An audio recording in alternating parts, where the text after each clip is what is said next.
I just stored it. I'm not putting it in the office. It's on the center where it's not like I'm lifting this huge crate, almost like an intermodal. And on some just Yankee ship. That it was our liquid, that it was one of the. Yeah. That's how they're gonna make this part of it. They're down into the something like that. Metal. And a laser hits it and melts it into how to do it. So it's not plastic, it's metal. And I go, wow.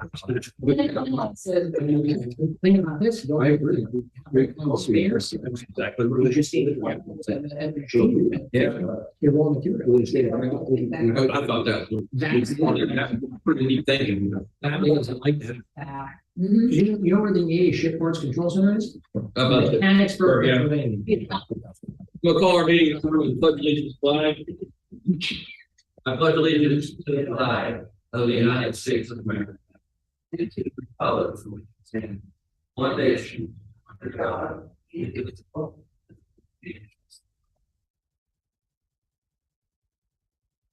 Start with call to order. We're pledging allegiance. Roll call. Robert May's here. Michael Fritz is here. Greg Llewellyn's here. Allison Linebacker, manager's here. Susan Eggert, Borough Secretary is here. Dave Eggert, VP is here. Steve Goddard's here. Barry Kinsey, Mayor, is not here. Ty is here as Borough Engineer. The Reverend is not here. He's in Chicago. Warren's here. Joe's here. Derek's here. Roadmaster. Council minutes. Before you see the minutes from September 8, 2022, are there any corrections, additions, clarifications? Can the minutes be accepted as presented? Motion to accept the minutes as presented. Second. Motion's been moved and seconded to accept the minutes as presented. All those in favor, please signify by saying aye. Aye. All opposed, motion passes. Approval and payment of bills. Before you see payment of bills, so in terms of expenditures, general fund, the total is $175,981.71. Sewer fund is $58,260.97. Fire tax fund is $0. Liquid fuels fund is $15,340.04. Is there any questions about any of the totals or any of the specific bills that need to be approved for payment? Can the bills be accepted as presented? Moving, accept bills as presented. Second. Motion moved and seconded to accept the bills for the expenditures as presented. All those in favor, signify by saying aye. Aye. All opposed, motion passes. For you also have our treasury report. Our total cash available in general funds is $566,786.46. Total cash available in reserve accounts, $83,308.08. Total cash available in fire tax fund, $9,183.76. Total cash available in sewer fund account, $64,821.40. Total cash available in liquid fuel account, $259,591.13. Is there any questions, or can the consolidated treasurer's report be accepted as presented? Motion to accept the treasury report as presented. Second. Motion's been moved and seconded to accept and file for audit the consolidated treasurer's report for September. All those in favor, please signify by saying aye. Aye. All opposed, motion passes. Presentation, seeing someone from the public, seeing we had no comments come in via the website, we will move on. If something comes in, we will circle back and do that. No public comments either. Consultants report, Borough Engineer.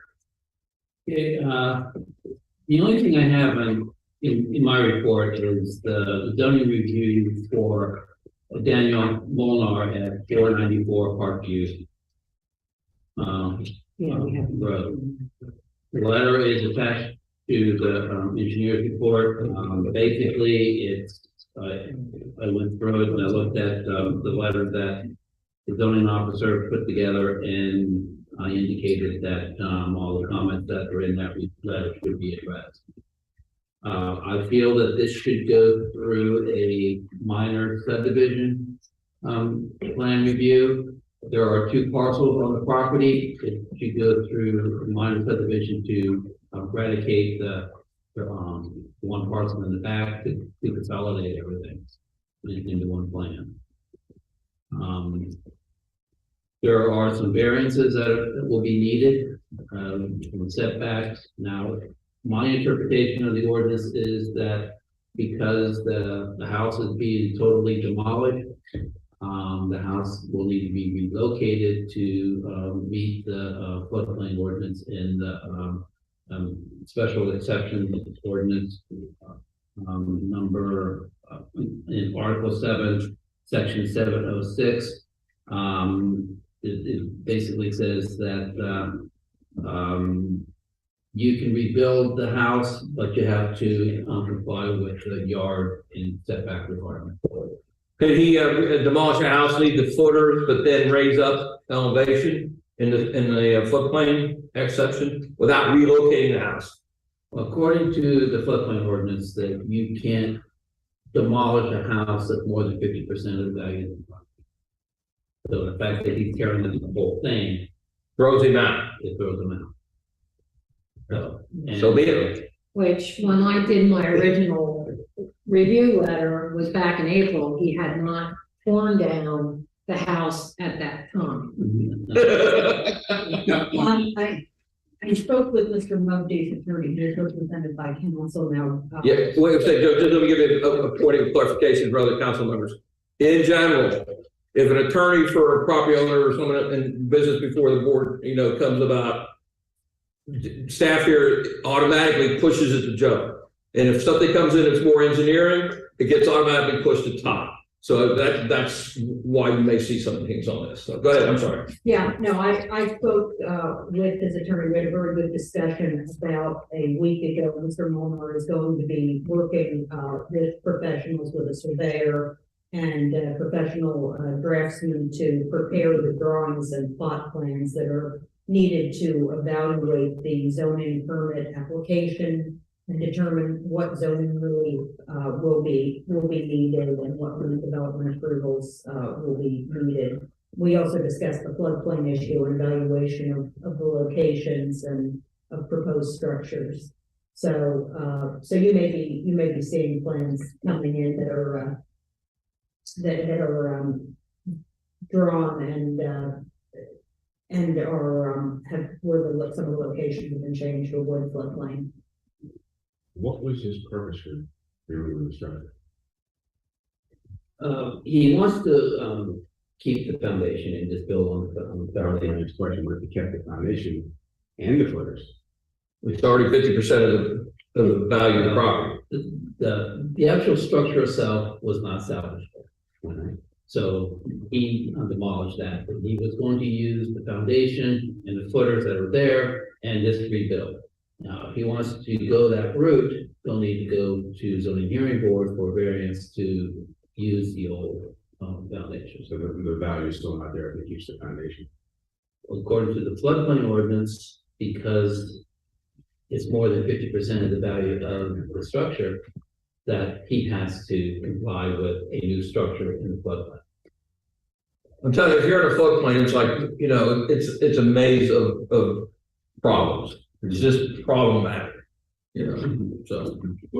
I was involved with some discussion on this. Because of the planning commission. Yeah, and one of my questions, after having gone through Sandy with our house down the shore, houses all over the place were totally destroyed. Houses were rebuilt in the floodplain. I mean, it's totally floodplain. It's only a couple feet above sea level. But high, Up, yeah. with storm doors at the lower level to allow water to flow through and things like that.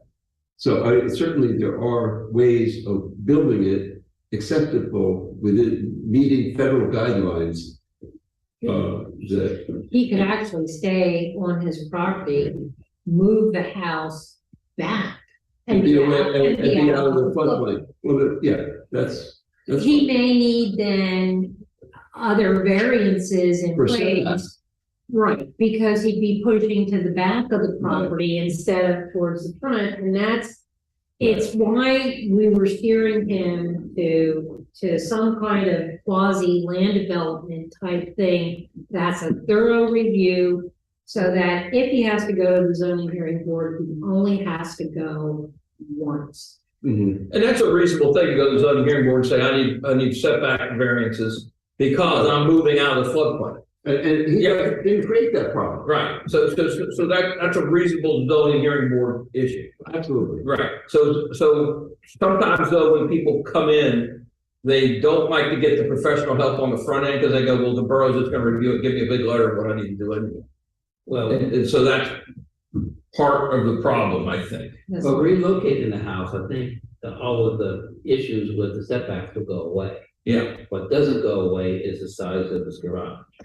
Which he said he was changing, but and then somehow there was gonna be an apartment above, no, I never said that, but it appeared, it appeared with the stairwell and the size and I mean, the dimensions were what, 30? 30 by 36 for the main structure and then 18 by 36 for the overhang.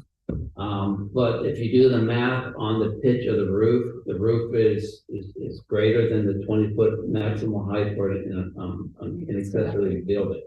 So if I did my math right, he'd look at about 23 feet. Better you than me. So, so anyway, I'm sure he'll get there with professional help. Yeah, no, he's retained competent professionals, competent attorney and directsman and surveyor. I think that you'll get some different results. And probably at this point, if he came in and said, would you waive conflict for SDS? We would probably consider that holiday. Huh? SPE. SD, sorry. We would probably do that. So. That's right, SDS. Yeah, I just want to see the only, I'll move forward. Is that it, time? the only action that I would have is that, if you are fine with my letter, that, Allison is forwarded on to the applicant based on her review. I pretty much support what she said. Yeah. Anything else for the engineer? Joe, solicitor report. Okay, you have in your packet resolution 866-2022, so they don't have it in their packet. So you got, okay. But I have it here in front of me if anybody wants to look at it in more detail. Okay, this is what's in favor, or that, no, that's fine with me, I'll explain what it is. Act 57, was signed into law, went into effect, Monday, October 10th. What it provides is that in the first year of ownership of a home or a home or including a manufactured home, that if you do not receive the tax bill in time to pay the flat rate amount, that and you can attest to that by providing the documentation that's required under the act, and provide a sworn statement, that you will not be subject to the penalty amounts in that first year of ownership. This is the resolution, again, it's required by state law to be adopted between now and December. And you have the resolution before you. And I'll answer any questions, and otherwise we'll need a motion to adopt resolution 866. Any questions? We don't have any choice. Right, that's great. Penalty of the Commonwealth, is our motion to. I'll make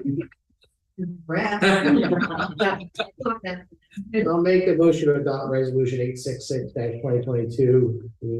Provision for waiving 10% penalty charge for real estate tax bills for a new owner. Correct. Tested. Per Act 57 of 2022. For Act 57. There's second. Second. Motion to move second to adopt 866-2022 resolution. All those in favor, please signify by saying aye. Aye, opposed. Motion passed. Okay, the other item that I have is an information item. I'm happy to report that the Pennsylvania American case in the PUC, in which the borough intervened, has been settled. As far as our request, we did get a reduction to, Allison, correct me if I'm wrong, 40 cents per 100 gallons. Yes, from 40, from 43 cents, we had asked for 38, so we had got- three we got different reductions. numbers there Right. for them to. yeah, we got the reduction that we got a reduction, less than we requested, but at least well below the amount that Pennsylvania American wanted to charge. for our bulk meter rate. So that is in the process of being finalized in the PUC. So essentially, PUC said, hey, St. Mark, you're, aggrieved by this. What do you think it should be? So Allison through Joan submitted some numbers saying, well, percentage rate, this, that. And they sort of, I think that the American just decided it was probably not worth fighting too much more about that, bigger fish to fry and the whole thing. So. Yeah, and Allison, thank you for your help with those calculations. But hopefully this sets us up for the yearly increases that are coming down the road. Because now they've accepted our argument on the facts. They've accepted what we think is a tolerable increase. And so will they go beyond that next problem? Yeah. So Really, that with these, I mean, I know things about the process, and one of them is that there is an expected revenue and that is allowed to be realized from the rate increases, number one. And number two, there has to be a balance between water and wastewater, and wastewater is not permitted to subsidize water and vice versa. Very interesting. So there's a whole balancing in the setting of rates and in the approval of these rate tariffs in the PUC. So it's a very interesting process. the other thing I remember, there's like 27 attorneys on the conference call, and all I kept thinking was the money churning. Yes. If you can pass off staff bills, right, can you imagine Morgan Lewis bills and multiple attorneys for. But you also have to remember that they can charge based upon their costs. Right. What we were So- arguing Right. was the percentage difference that we were from Exeter, where when they first established the rate, then the first increase was, we were a less than what they got, and then all of a sudden, we jumped as a much higher percentage, and our argument was we shouldn't have jumped that high, we should be within the percentage That's right. differential, and that was the argument that they accepted. That was the argument they accepted, and plus the fact that our costs do not involve the collection system because it is the borough's collection system. So that should automatically trigger a lower rate of increase than their usual formula. So I don't know what formula they used, but our argument was successful. Again, thank you, Alison. I think those calculations really, and the explanation really enlightened the process. But they didn't have to disclose any more data, like how, wastewater versus collection. I mean, so it was their advantage at some point not to have to disclose a lot of things.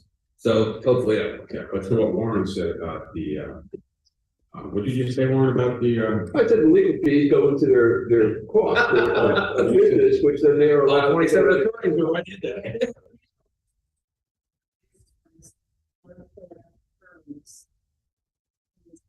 I did notice that. you said that their increases were projected on their Right. anticipated revenue. Right, they're or permitted profits. certain level of their. Return on investment. Return on investment and revenue. And there is an allowable amount or percentage allowed by the PUC.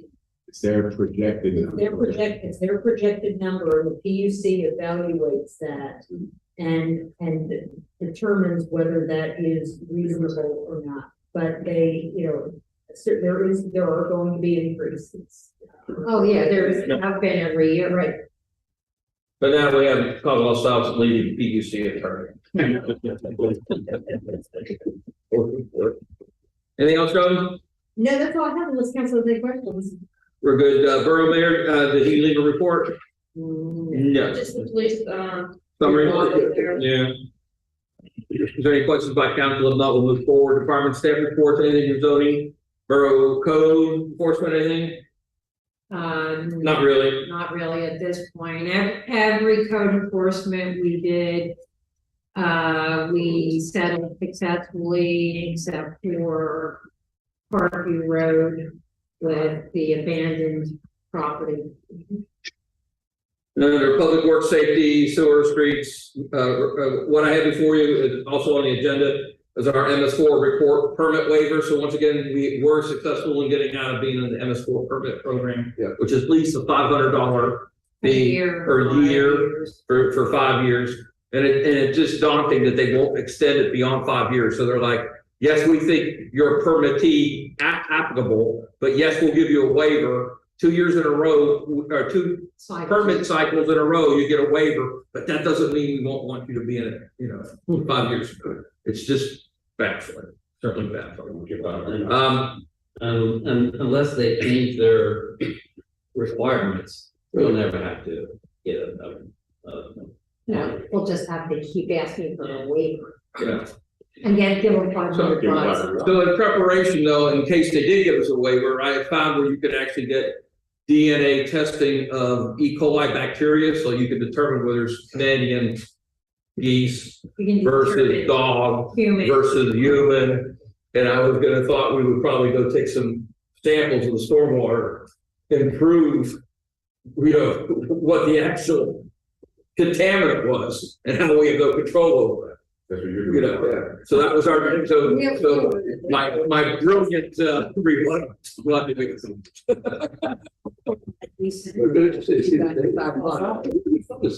Yeah.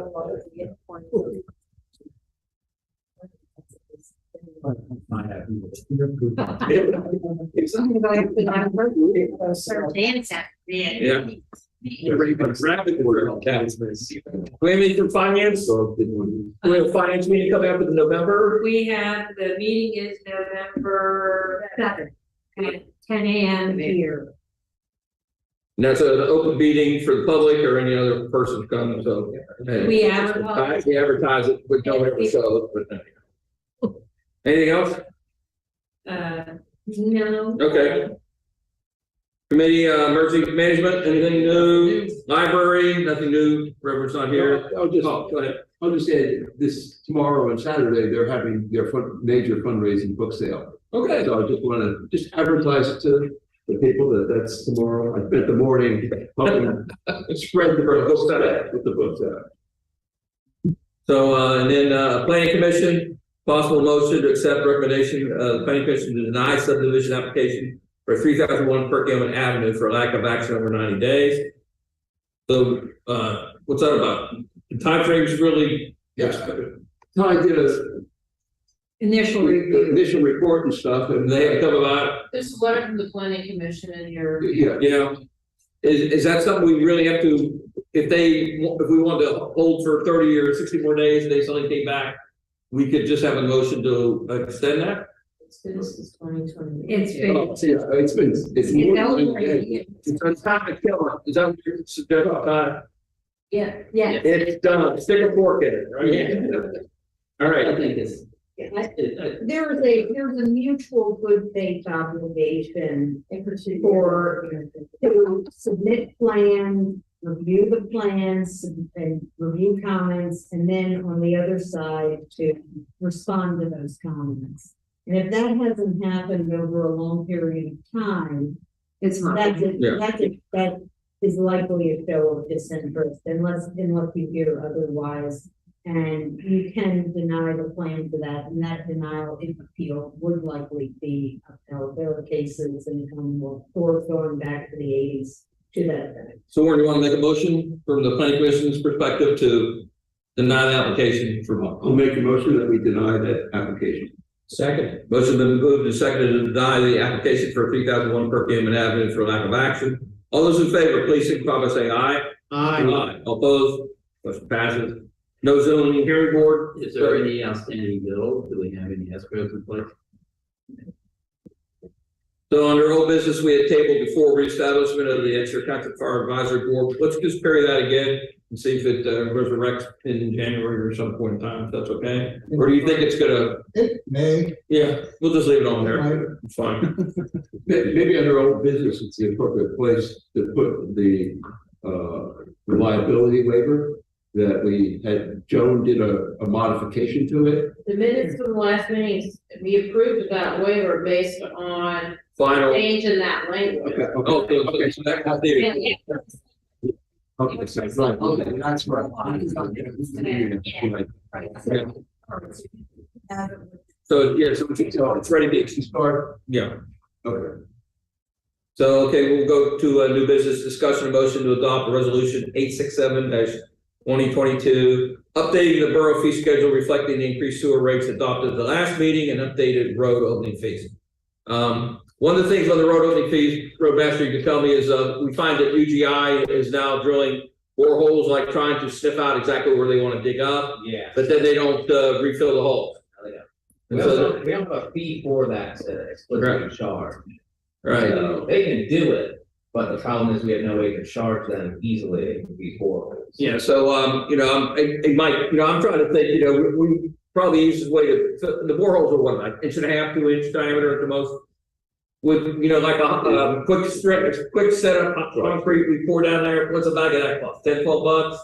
$6? The machine's sitting out back. Not the steel match, I'm talking, we pour concrete in the car. Huh? Well, that's a more machine. It's only really. But concrete and then pour, seal on it, is that $100 or $200 a day? Yeah, To do it, yeah, I'd say that'd be fair price. $100 a hole? Okay, Yeah. I don't deny it. So we will modify Can't do it for less. the. There's no such thing as. Well, in the trucks out there, and it saves time and everything else. You gotta mobilize it.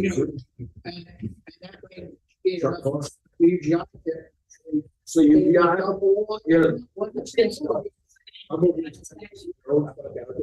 That's the public that go through it. Yeah, Well, so that's Deep do they bore? on Walnut Street, they have 12 holes over a 40-foot section, and they're supposedly up to Well, 5 they feet. can do that. I would take some sanders out of there. Yeah. Well, He said about pouring down concrete on the extent. you can, but you're gonna use a lot more material. They're more. Well, that's part of the restoration. So if they're not gonna do it, they're gonna get charged accordingly. Right, but I'm just trying to make life easier, but you're right, you could have a bag of sand, a bag of concrete mixed up and. you don't need a 5-foot stand of concrete in that hole. But that's what the whole bag does for. Well, that bag may do 4 or 5 or 6 holes. If you take some sand, just take that bag and put a hand on it, back a little bit, or it. A wooden dowel, not metal. Maybe the handle is go. Sparks, yeah, no sparks. Yeah. Brilliant. No, those things are expensive, brilliant tools are expensive. We also have an update to our street opening the restoration fee, due to the increased cost of asphalt and the materials in general, we increased that 10% to 105. So in general, we're modifying our rates for everything, including sewer and all this other stuff. Does anybody want to have a discussion on any of that or, We've been. I'll make a motion to adopt resolution 867-2022, update the borough fee schedule reflecting increased sewer rates and updated road opening fees. and we want to amend the, any, exploratory boreholes in concrete at $100 a hole. We'll modify that in here. Is that okay with council? Yeah, I don't have it quite that high. Yeah, that's why I asked one. 5 gallon pail, that quick set over there. Get a big coffee can, mix it up, pour it in. 20 seconds later, you're done. It's gone. It's done. No cone, don't stay around, don't do anything. You just leave. Leave. I'm all for it. So there's been a motion, was it seconded? I'm sorry, I lost track. I'll second it with your added. Yeah, with the added borehole filling fee. So a motion moved and seconded to adopt resolution 867-2022, which is the new fee schedule. All those in favor, please signify by saying aye. Aye. All opposed.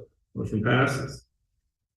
Okay, motion to adopt resolution 868-2022, extending the 2018 agreement for fire service with Mount Penn and Exeter Fire Departments per the 2008 RFP. So this is is this what year? This is the way. Last year of the agreement. It does not change the other number. Okay. Make a motion. Both to fire companies agreed to it. I'll make a motion to adopt resolution 868-2022, stay in the 2018 agreement with the fire service with Mount Penn and Exeter Fire Departments for the 2018 RFP. Second. Motion moved and seconded to adopt the resolution 868-2022, extending our 2018 agreement with fire service for Mount Penn and Exeter Volunteer Fire Departments. All those in favor, please signify by saying aye. Aye. All opposed, motion passed. Once again, we have a motion to distribute the foreign fire charge of $10,285.72 equally between Mount Penn and Exeter which means $5,142.86 each. And that's. Is that reflected in the, That's for the agreement. yeah, is that reflected in our remaining balance in the treasurer's report? No, this is That's separate. not required. Oh, I'm sorry.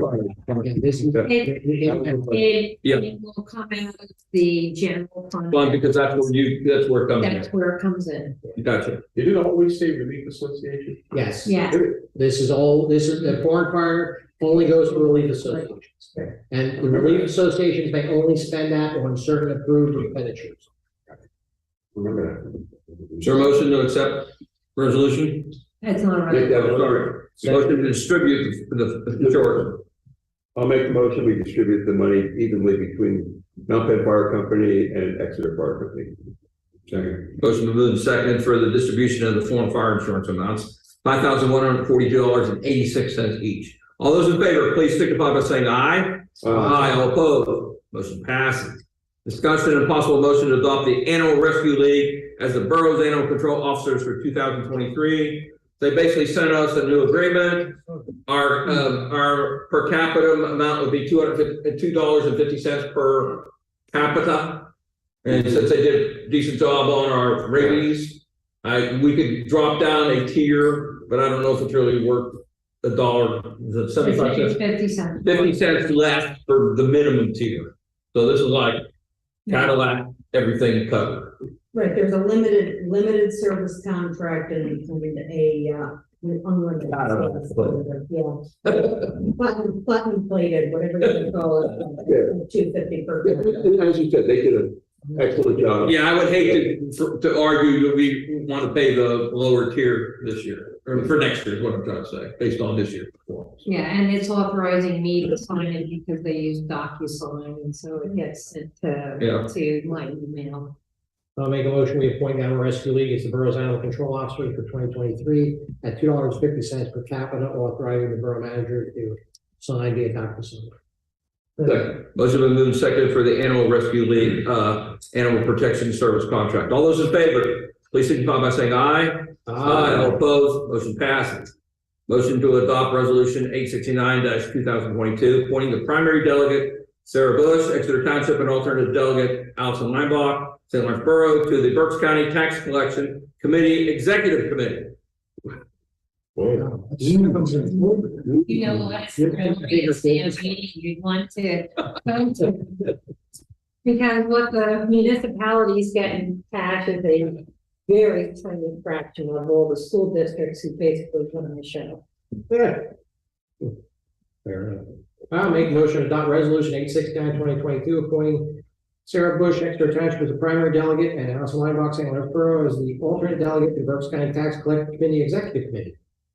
Second. Motion been moved second for our delegate to be appointed to the Berks County Tax Collection Committee Executive Committee. All those in favor, please signify by saying aye. Aye. All opposed, motion passes. Last motion for new business would be, typically we would run these out in December, but it sort of makes sense because we have, funds right now. Why don't we just talk about it right now? So in particular, we're make a contribution at $5 a person times 1,892 people for the library, which is a budget amount. We seem to pay Berks County Conservation District $250. I have no idea what for. And a donation. Donation. It's always been. Berks County Solid Waste Authority, since they gave us so much on that dump truck, I'm all for that one. What's that? They didn't give us anything. The Solid Waste Authority? Yeah. Oh, it was the grant through them. DEP. That was DEP's grant, but then we have to go through. No, they assisted us in filling out the application. That's it. but I knew someone was there when we were. Yes. The woman who runs it is very, very good. And Crime Alert Berks, $250. Is there a motion to make those contributions and those amounts? So moved. Second. Motion been moved to make the contributions per stated. All those in favor signify by saying aye. Aye. All opposed. Motion passes. General comments by anybody from council, concerns? I got a phone call, this evening from the Women's Club wanting to know if they can use, we have not been allowing them the past several elections to use their room upstairs for their table sale. Oh, yeah. Because of COVID. Yeah. And they would like to, It's not because of COVID. They used the last election. No, not upstairs. They used it, but they had a tent outside and. Yeah, we made all these conditions, because I think it was COVID driven. It was COVID driven at the beginning, that they didn't want people going up and down. They want to know whether they can do the sandwich sale out of the room up there, like they used to do. Comments?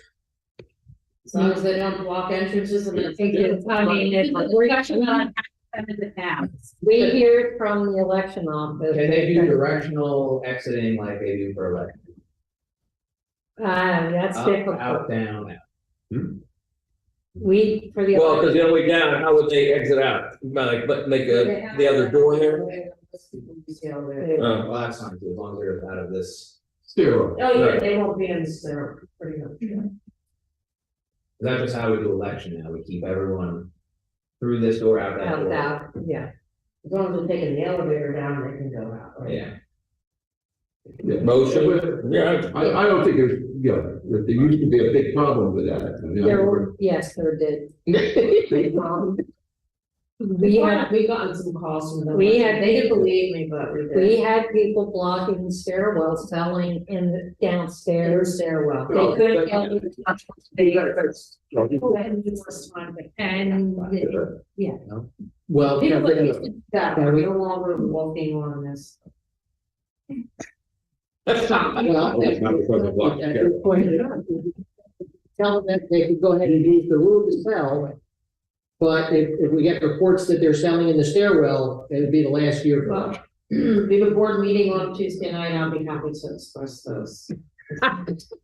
Then I'll make a motion, we allow the women's club to use their room for the sandwich sale on election day, provided they do not do any sales in the stairwell or block the stairwell in any way, shape, or form. Besides interfere with the election, that's All the right. exit way. All right. So, is there a second? Second. Motion been moved and seconded to permit the St. Lawrence Women's Club to sell food during election day from their meeting room. All those in favor, please signify by saying aye. Aye. All opposed, motion passed. My other comment was, last week, I attended a Berks Municipal Partnership meeting. It was primarily on, development type issues. And we don't have much room to develop, so it wasn't anything that really had, how to change your zoning and stuff to be more acceptable to development, things like that. And it wasn't really relevant to our situation. Right, most boroughs are completely developed out, and any Right. subdivision or like development activity is, one. It was mostly a township issue, not a. Yeah, I think I'm sorry, go ahead. yeah, I mean, it's a commercial development issue, an industrial development issue of townships, particularly along the I-78 corridor with some of the warehouse development.